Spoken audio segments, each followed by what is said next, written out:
So let's start by creating a function that turns this kind of strings into this form. Define,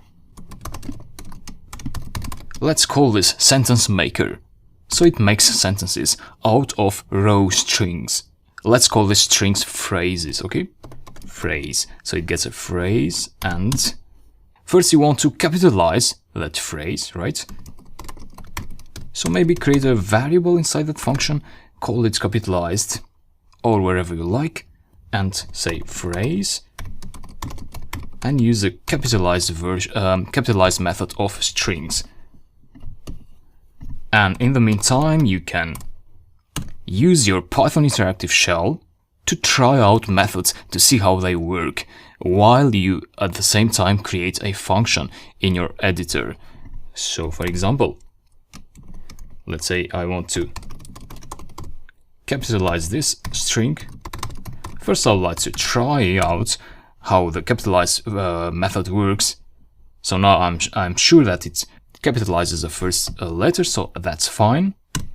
Now we want to concatenate a period or a question mark to these phrases, right? But that depends, and so we are talking about a condition here. The program has to make a decision whether to put a period or a question mark at the end of the phrase.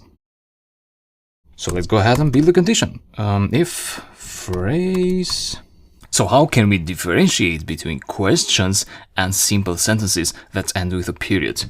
Well, there may be different ways there, so that depends on the programmer and how sophisticated you want to do that. But let's keep it simple, and let's say that questions are all those that start with an interrogative word, such as how, why, and what.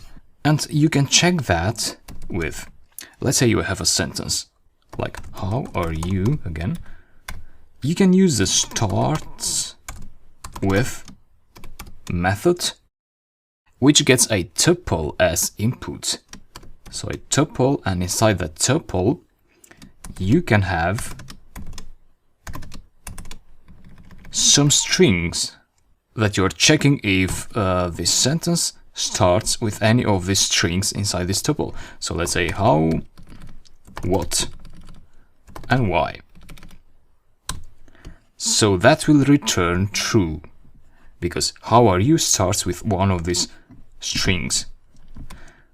In another scenario, like it's a good weather, you'll get false. So we can make use of that and say if phrase starts with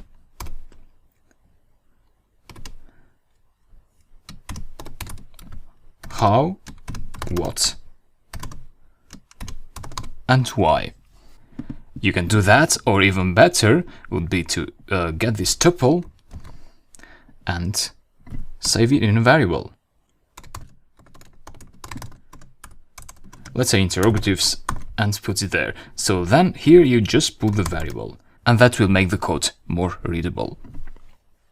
So if the phrase starts with interrogatives, what we want to do in that case is to construct a string.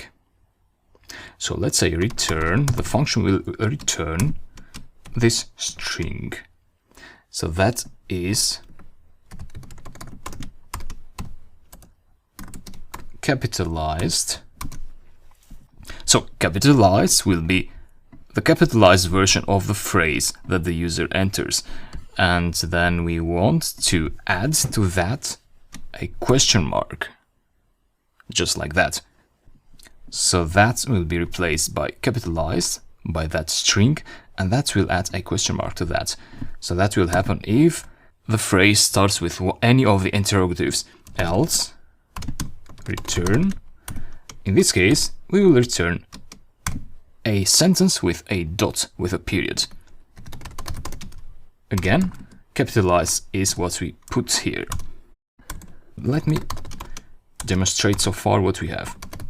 Sentence maker, so we want to execute the function, right?